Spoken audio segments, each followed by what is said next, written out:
I've been looking out for these tendencies towards seeking recognition. They can be quite subtle, but I feel like that has been the operating system for a long time. Yeah, sure. I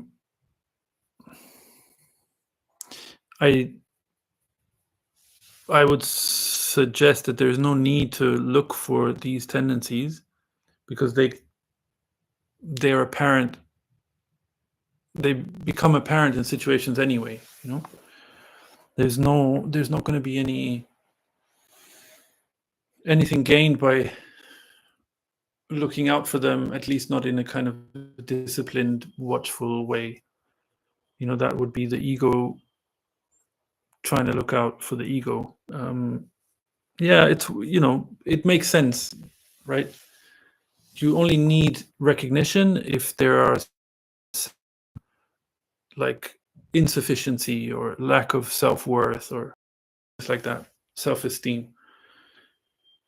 If those are intact, which they are by birth, right?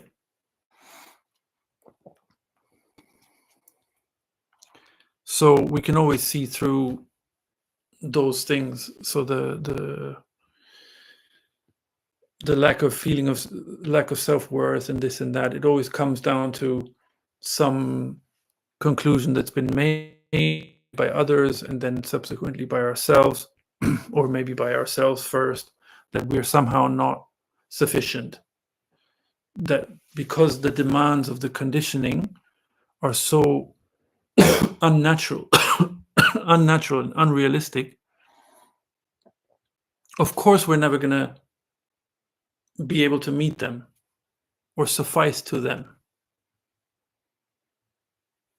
Yeah, they're completely unrealistic. They're not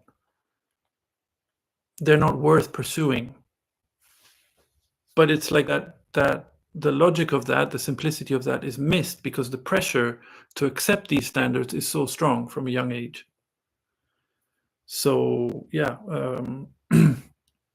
but seeing these things, it unravels them somehow, you know. I don't know. I can't go beyond the conversation, you know. Like, we talk about this stuff and it's interesting. I find it interesting to see, talk about, but it doesn't go beyond that.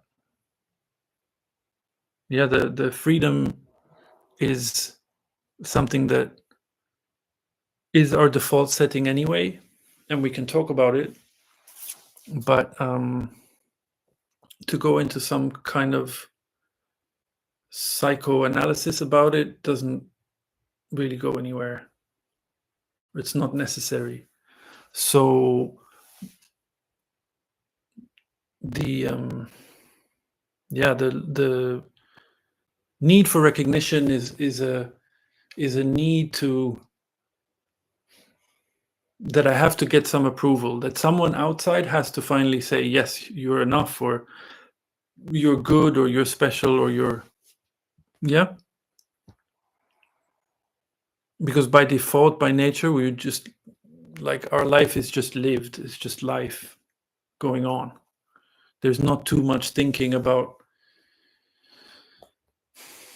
too many things, unless it's necessary in the moment to use the brain for, you know, thinking begets creativity, or it's an expression of creativity, right? So, but to start thinking about the condition, the human condition, all this stuff,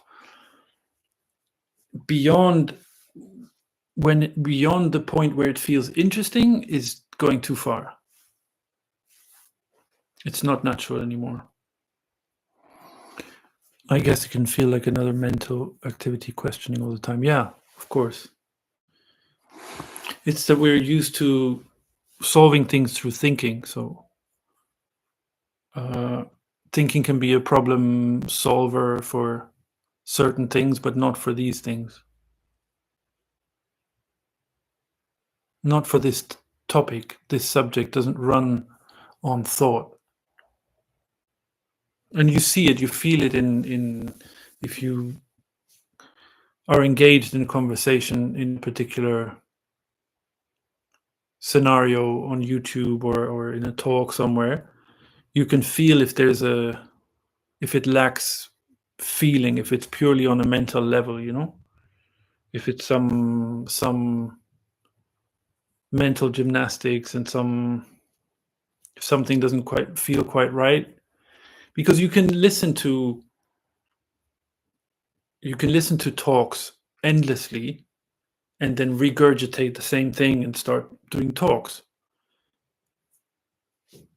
because you've memorized enough of the lingo and seen how you can always turn everything and say, yeah, but there's no me. Yeah, but there's who's the one actually asking and stuff, There's even some satirical videos on YouTube about this extreme mental gymnastics about non-duality.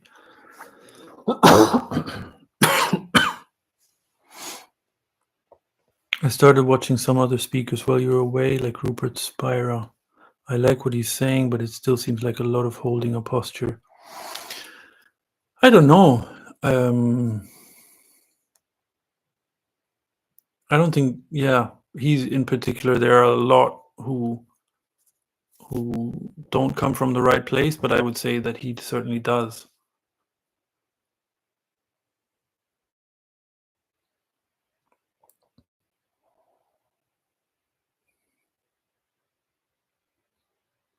And he does have a very thorough way of explaining things. And I don't know what you mean by holding a posture, but if you mean him or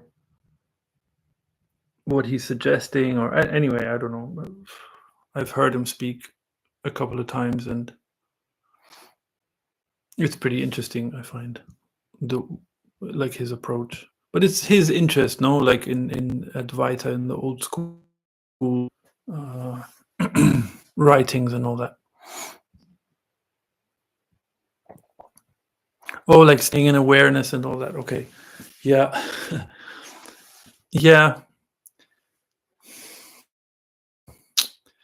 Yeah, it's the difficulty of language.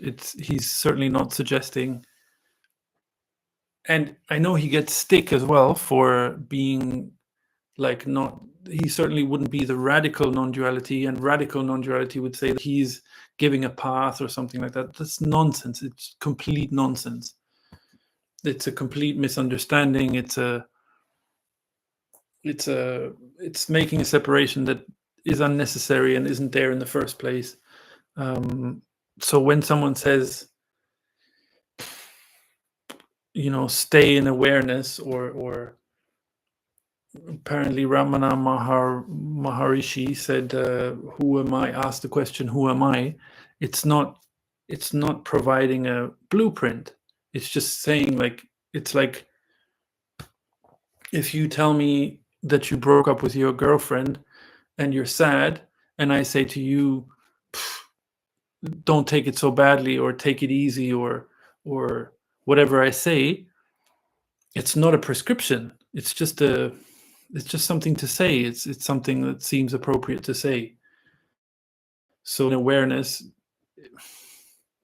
it's kind of tautological, right? There isn't awareness in that sense. I wouldn't say it that way, but I guess what he means is that he's saying something that's already happening anyway. You know what I mean? That's the point. Yeah, I understand what you mean. With talks that give more guidance like that, I sometimes come from the approach of looking to gain something, like a state. Yeah. Then it's even useful in that sense that if you keep looking for that you run into the wall with that.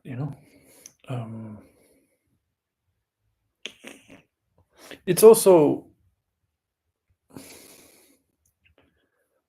it's normal to look to gain something, or I don't know. It's got to be. I think a nice way to listen to those kind of talks is to just let them wash over you, and something might stick. That, but to pay too much attention, to sort of listen too intently and try and remember things, I don't think it's very good. It's not very healthy. It's got to be something that resonates. That's all. Like, and if you resonate with someone, certain talks, then you can ask questions, you can engage somehow. You can just let it play, let it wash over you.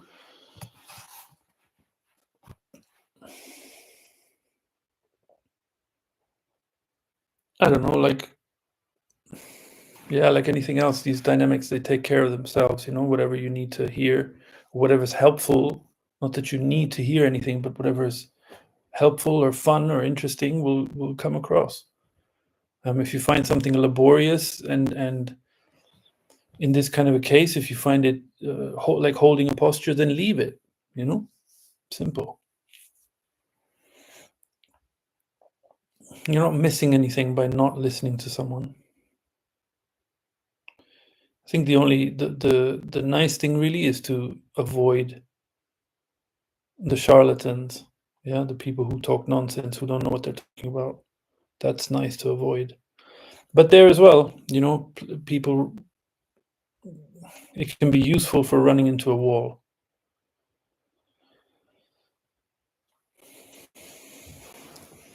Sometimes arrogance needs to be humbled. That's all. Sometimes there's no other way.